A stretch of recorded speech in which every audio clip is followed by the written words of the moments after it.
Namaskar. Very warm welcome to all the viewers in this very special live interaction of CIET-NCERT. I am Renu Bhatt with you all, and you are watching us live on PM Vidya channels from channel number 6 to 12. And apart from all these channels, you are with us on our YouTube channels as well, that is NCERT Official and NCERT PM Vidya class number 6 to 12.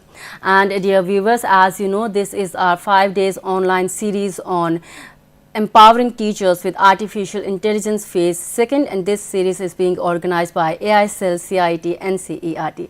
And today we are on the last day of this session, and we have learned a lot about AI tools and AI usages, and we have learned about tools for developing audio resources and for teaching assistant how and why it's important to secure your devices and many more things. And today we are going to discuss about AI for teachers from the UNESCO Global Framework to enhance students' engagement.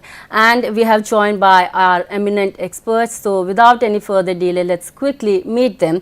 You are Mr. Jian Xi Teng. You are Program Specialist Education from UNESCO Regional Office for South Asia. Very warm welcome, sir. स्वागत है आपका.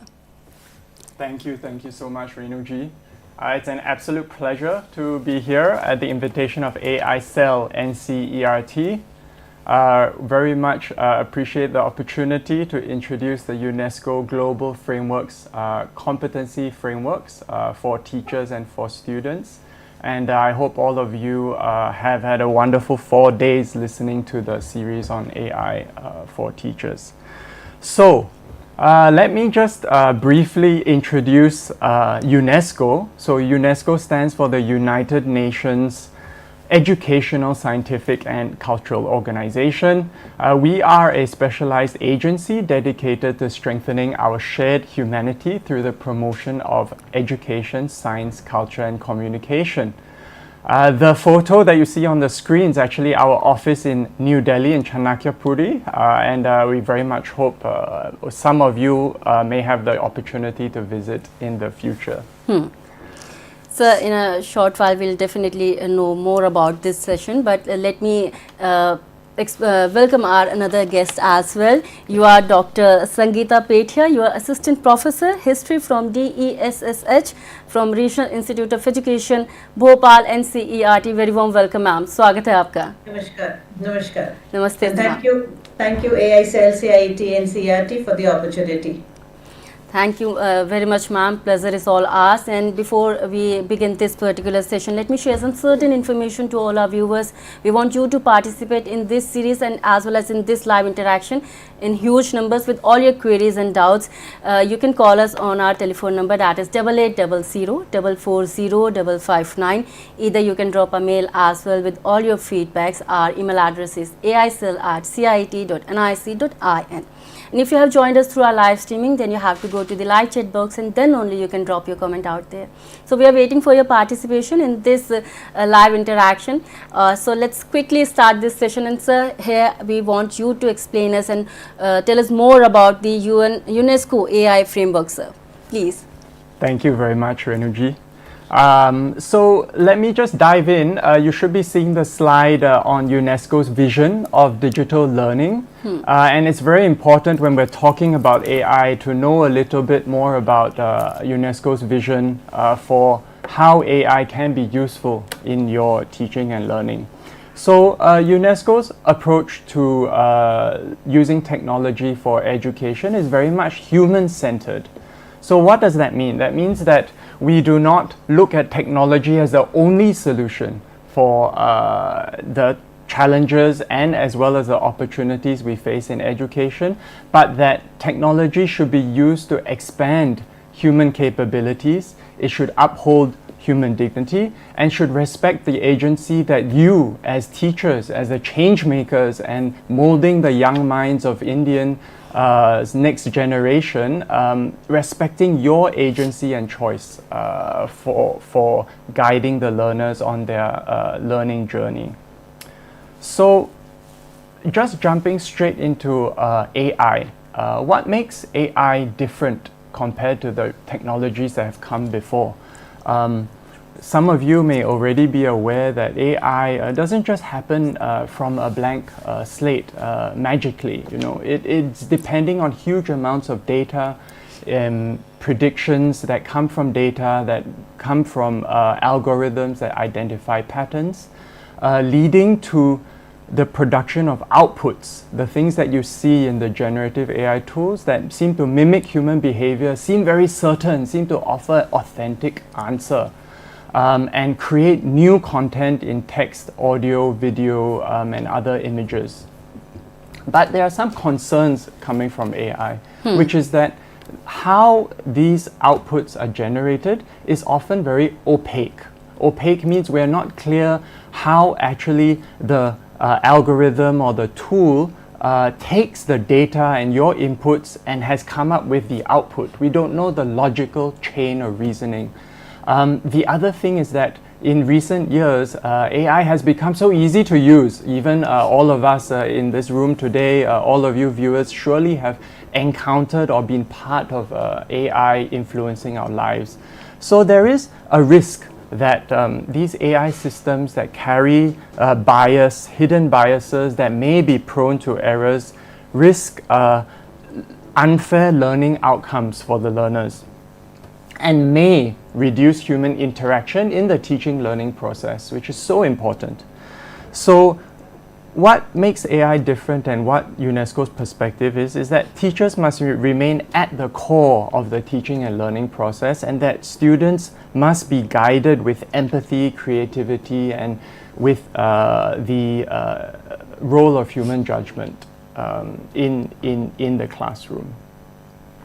So given these concerns, we have the research question that came up globally at UNESCO. What are the knowledges, skills, attitudes, and values that teachers and teacher educators need to respond proactively to increasingly AI-mediated education systems? And so we have found certain views and tried to find out what are teachers' views of AI, particularly in recent years. And we know that firstly, the easy use of AI sees increasing student use regardless of what teachers are doing or even what schools' activities have or regulations have taken. So it's very much in our daily lives. AI is the highest reported learning need of teachers. Almost 29% of teachers globally have responded to say that's their highest learning needs. But at the same time, 3 in 4 teachers say they do not have the skills or knowledge to teach using AI. And half say AI should not be used in teaching. And most importantly, I would say 1 in 3 teachers report being overwhelmed by the shift to new technologies, particularly AI technologies. So where does that lead us? You know, we have to also understand that apart from their views on AI, teachers traditionally for a long time have faced different structural challenges, from a lack of skills and continuing training, high stress environments, general teacher shortages, and a lack of teacher support systems. And this is what UNESCO has found through high-level panels on teaching profession, reports on the global framework of professional teaching standards that we have produced recently. And all of that has led to our creation and development, with all of the help globally from global experts, of the UNESCO Global AI Competency Frameworks for teachers and for students. And you can see that on the screen now. I've also even added the QR codes on the left and right for you to quickly access them. And briefly, there are 3 guiding principles that have guided us in developing these competency frameworks. One is to center teachers' rights, autonomy, and agency in this work. The second is that the transformative teaching that all of you do every day in the classroom is guided by ethical lens and the values of digital citizenship as you explore and use AI. And lastly, that these frameworks actually support teacher education policy and practices on AI. So these were the three guiding principles. It's very important for you to take a look at the structure of the AI competency frameworks. So the one I'm focusing on today on behalf of UNESCO, representing UNESCO, is the AI competency framework for teachers. And this comprises, in the leftmost column, you can see, it's 5 teacher competencies from human-centered mindset, ethics of AI, AI foundations and applications, AI pedagogy, and then AI for professional development. And in the columns to the right on your screen, you can see that there are 3 progression levels. So to start with, the framework encourages teachers to acquire these basic teacher competencies, and then at the second level to deepen your teacher competencies, and then lastly at the most advanced level to create using the various competencies you've acquired. For example, creating tools that support your daily teaching and learning in the classroom, or using AI to support communities of practice, communicating and engaging with your fellow teachers for professional transformation. These are just some examples. It's important to understand that with generative AI, we may think that it's easy to create, right? You can jump to the creation without really progressing through the acquisition of basic knowledge and deepening your knowledge and skills. But a little learning is a dangerous thing, as you may have heard before. And it's important that that the AI competency framework is seen as a direction and map for the most recommended and best practices that a global suite of experts have come together and developed.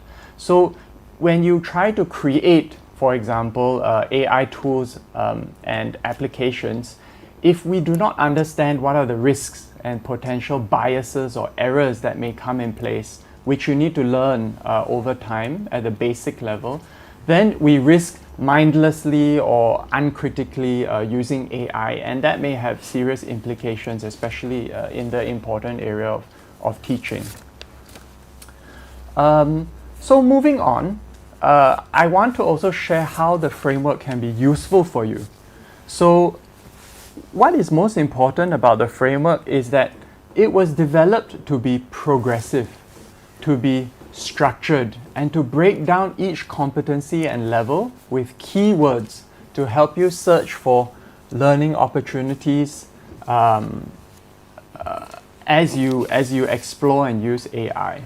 So there are 4 elements to the framework, and I'll show you that in the next slide, but I just want to mention here. We ensure that we define the teacher competency. There is then a section that sets the curricular goals and then suggests several learning objectives. And lastly, gives examples of contextual activities. And this is visualized in the next slide. If you can see, the next slide shows how the table actually looks like when you look at the document, when you download the document and you read our AI competency framework for teachers. So from your left, the teacher framework, this is on ethics of AI, explains a basic ethical principle, then it sets out some curricular goals, and then a learning objective or some learning objectives, and then some activities that you as a teacher can carry out to demonstrate that you have a following attitude or behavioral change. Another example that I'm quickly showing here on the screen, which is a lot of text, but I just want to show you how it looks like, is how can AI be used for professional development at the create level. So this is the highest progression level. And Here, teachers are expected to customize and modify AI tools to enhance their professional development and to test and validate strategies on the effective use of AI to meet your own or your community's professional needs. And then there are some curricular goals and learning objectives.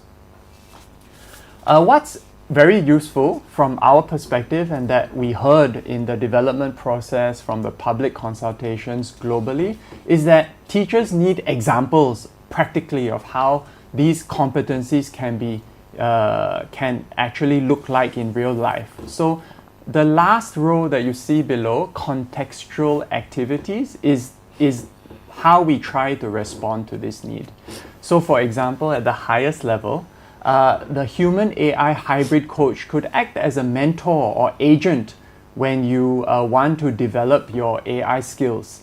And this is basically looking at, let's say, a chatbot or an agent that you create on any of the many generative AI platforms to have a tool or a entity, an agent that you can talk to ask questions on how to, let's say, assess your progress so far, to diagnose some problems, to offer some ideas, or to practice your skills and receive feedback.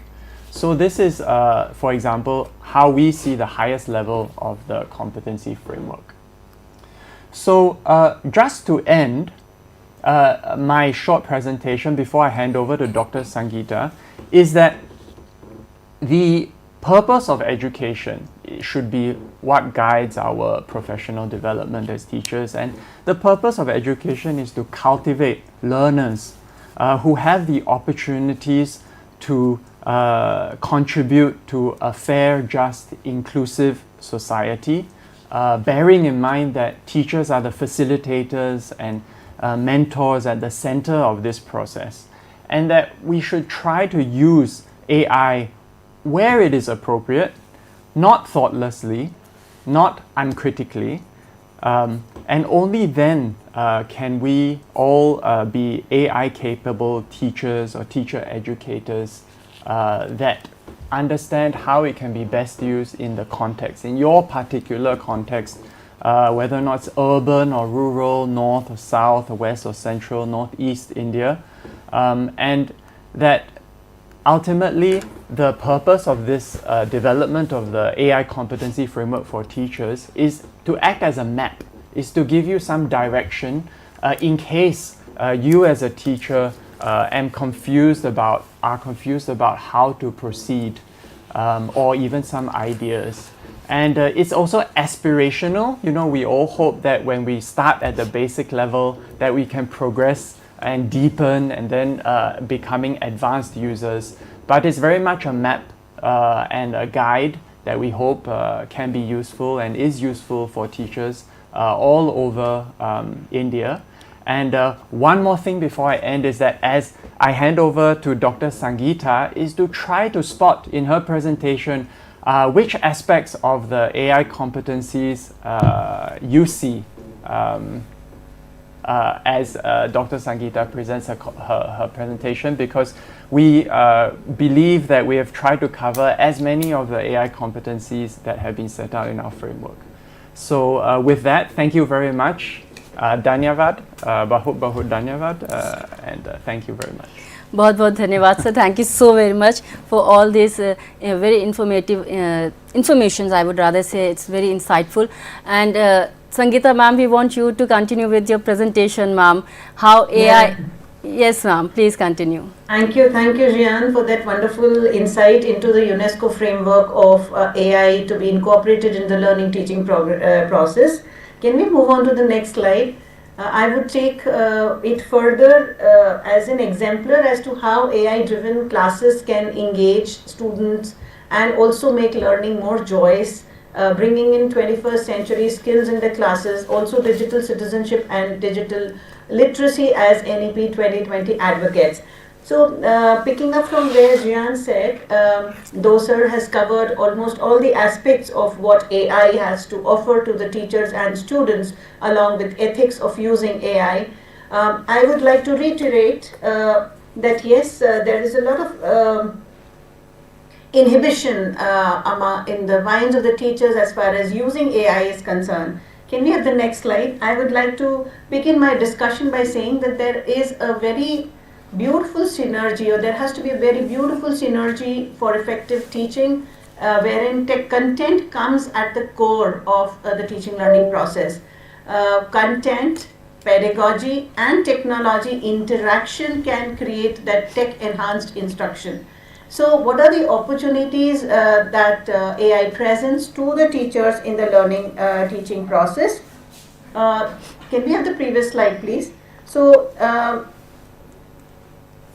first of all, teachers will continue to be at the center, human of the teaching learning process. There can be no replacement.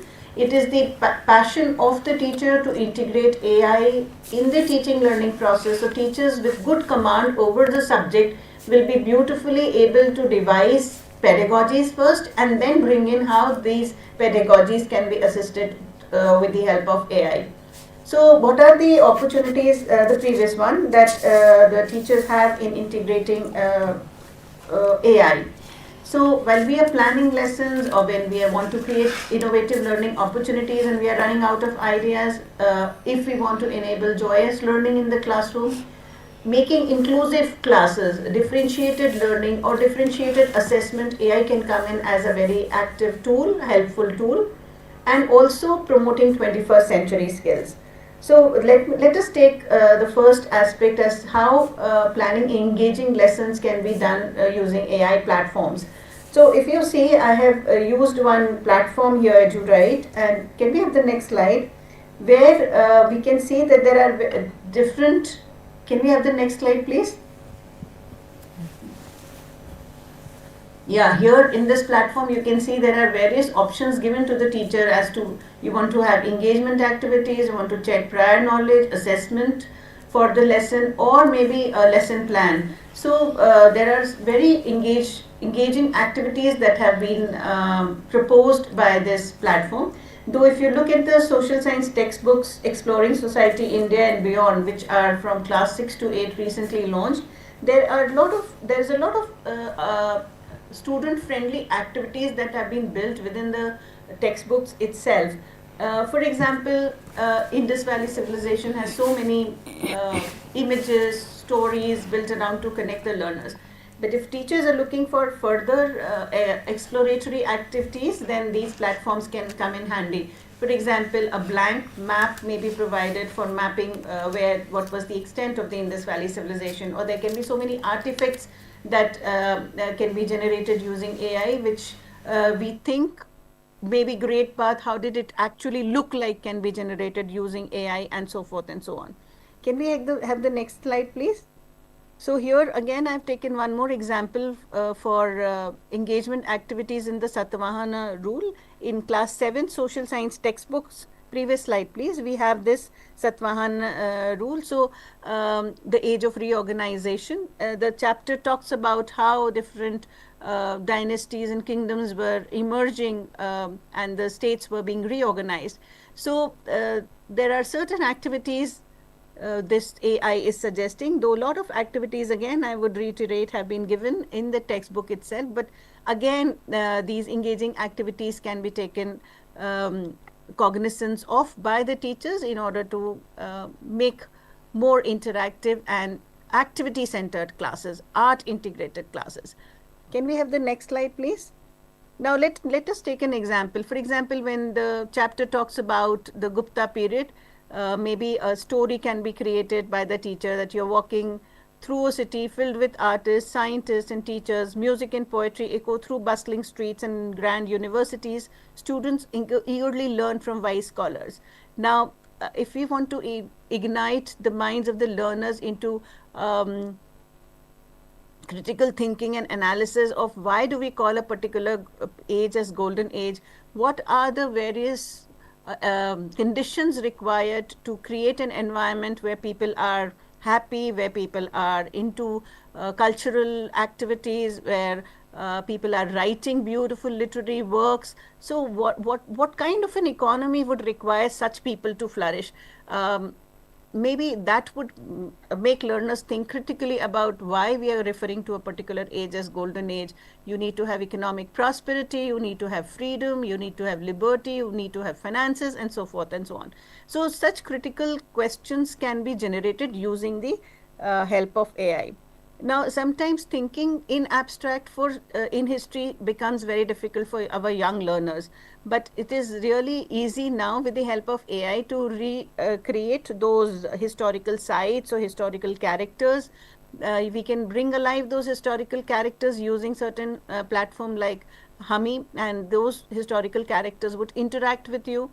For example, you can talk to Ashoka, or you can talk to any other person that and with your questions that you have in mind. So this could be a very engaging learning activity for the student. Can we have the next slide? So like I was talking about digital recreation of historical sites. So this is Hampi, and it will just create a very concrete idea in the mind of the learners as to how it must have looked like. Besides, digital recreation is also a process, it's also a pedagogical process. Teachers can do it. There are a lot of digital recreations done on online available also. We can also ask our learners to make digital recreations of historical sites. Take for example the next image, next slide please. When we are teaching Ashoka and we are talking about edicts, we can ask students to give a prompt. Now, students need to give intelligent prompts, and they should be knowing the content also in order to create image.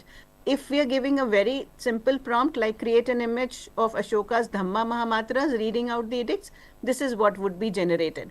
But if we refine and if we want a very nice image, we will have to again be giving very intelligent or researched prompts, I would say. So take for example the next edict, the next image please. Here the prompt is like people are gathered around, they are listening, and edict is on a trade route or it is in a marketplace. So this is the image that has been created, which is very different from and appears to be a little more realistic than the previous image. Now for example, if we want an edict which was located at a particular place, for example maybe Junagadh. Can we have the next slide? Then we will have to give related prompts. So the student needs to know that it was near the Sudarshan Lake, there was at the foothill of the Girnar, it was a maritime town, there were a lot of activities, and we can see if we have given the prompt, accordingly that image has been created. So where were the edicts built? Why were they built there? How did they look like? How must these edicts being placed at particular points led to the spread of the message, the moral and ethical principles that Ashok wanted to propagate? These are all questions that would deepen the understanding of the learners, and all these questions will come in their minds and the answers also when they are creating these images using AI tools. Can I have the next slide please? Here again, this is another edict, Ashoka's edict, which is at Dhauli. After the Kalinga War, the edict was was put up here, and you can see that this is an administrative center. It was a province, so you can see the prompt that has been given is reflecting how it must have looked like at that time. So the submission here is that if we want to make the learners go into that time period and experience how things must have been, the society, the social, cultural, architectural ways people must have interacted with, would be enabled using such digital creations. So again, it will be the teacher who will be the center, because it is the teacher who would be giving these creative ideas to the students to be looking for right prompts, to be researching, and therefore it will lead to deepening of understanding of the subject. Can we move on to the next slide please? Now 21st century skills is a very important component that National Education Policy 2020 is talking about. So when we want to have activities for enabling 21st century skills, that it can also be created using AI. For example, are we saying something? Sorry? So these are some of the activities that can be designed using AI, like, think if we want collaborative learning to happen, peer teamwork, leadership qualities to develop among the learners, then thinking, pairing and sharing maybe activities. These have been generated using various AI platforms. How must geography have influenced the Indus Valley civilization? And what would have the world done without zero? And how do you think Aryabhat what must have occurred in his mind when he was thinking about concepts like zero, or he must have come up with all these things. So such think, pair and share activities we can give a prompt to AI. It will give us a lot of ideas about planning group activities, group projects, role plays, and think and pair and share activities. Similarly, we can assess our students also differently by giving them different kind of tasks depending on each student's potential. So higher order thinking questions may be given to all those who are more interested, who are inquisitive, though it can be given as a general exercise, but maybe in order to make students comfortable, a choice may be given to pick and choose as to whoever wants to do whatever kind of assignments.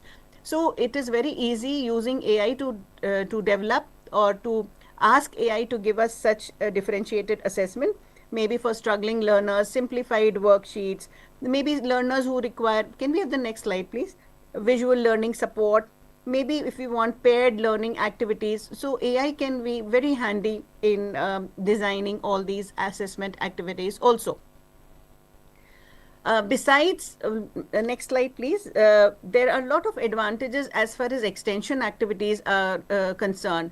For example, students in their free time, on vacations, or they can be, as a flipped class, they can be given some extension activities of creating 3D models or writing fictional diaries. All these activities they do not have to do using AI, they have to use their own creativity. Teachers have to just plan these activities. We have to be very careful also that students also do not go to ChatGPT and produce all these answers for us. Maybe they can be given as a classroom activity also to bring out their creativity.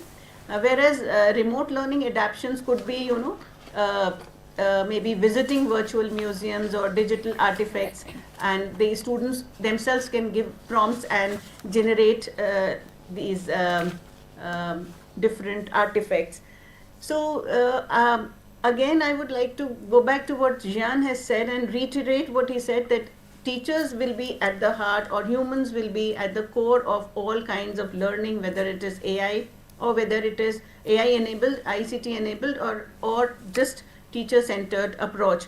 The important thing is how beautifully we integrate into pedagogy the core of things or values that are essential today. That is critical thinking, empathy, compassion, mindfulness, 21st century skills like leadership, collaboration, communication skills, that will remain at the center of all the tools that we are using. So there are a lot of ethical considerations, like we were talking before also, that have to be kept in mind.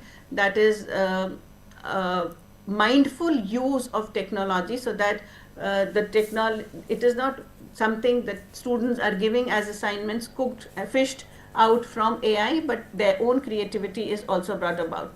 So I think I would just halt there, submitting that it is teachers' creativity at the end of the day as to how beautifully they integrate AI into their teaching learning processes. Exactly, ma'am. They have to integrate AI for making their teaching learning process more easy and engaging. As they say, history is a very dry subject, right? But AI can make history as much joyful like other subjects, right? Ma'am, not only for the interactive classes, I would rather say AI is more helpful for making class more inclusive, and for our special need children's, AI is very much helpful, right?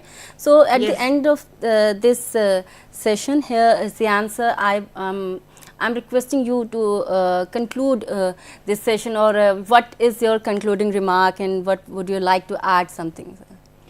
Thank you so much, Renuji. Fantastic presentation by Dr. Sangeeta. You've really elaborated so beautifully the importance of using technology, but mindfully and with the values and ethics that are core to education. I think to conclude, I would like to share that basically, we at UNESCO are very happy to know that about 58 countries are currently using the UNESCO AI Global Competency Frameworks for teachers and students. And we do not just look at it at the country level, but each one of you in your communities, in your schools, in your blocks or districts are also very welcome to use this guiding framework in the integration of AI into your teaching practices, into the teacher training programs.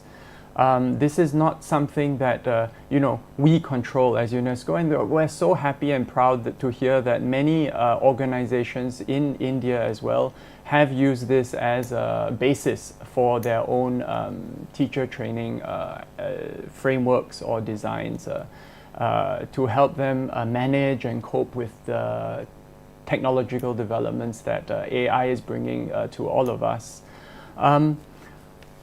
So on that note, I invite all of you to join UNESCO as part of on this journey to harnessing and leveraging AI mindfully, in a critical way, ethically, for the benefit of our future generations. And back to you, Renuji. Thank you so very much, sir. Ma'am, Sangeeta ma'am, would you like to add something, ma'am?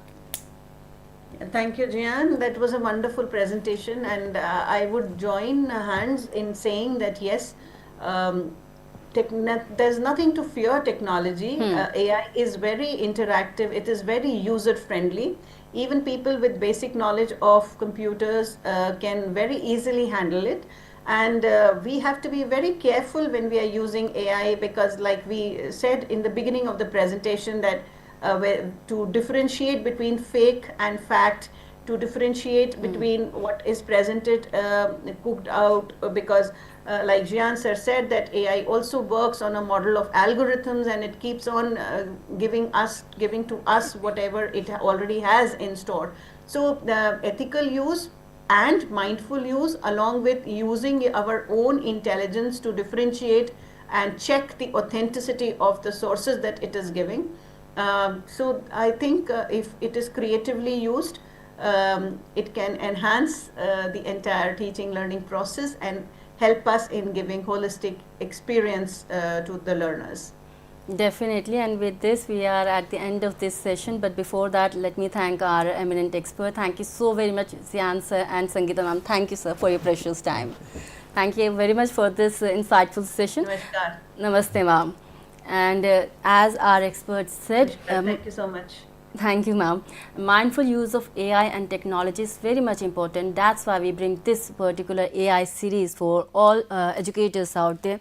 And we want you to participate in this series, and for that you need to register yourself. That is very much mandatory. And you need to fill a Google form at the description of this live interaction on our YouTube channels. You can go and fill that form. And on our social media handles, you can scan that QR code, and you need to fill that particular form for our this upcoming quiz and this series.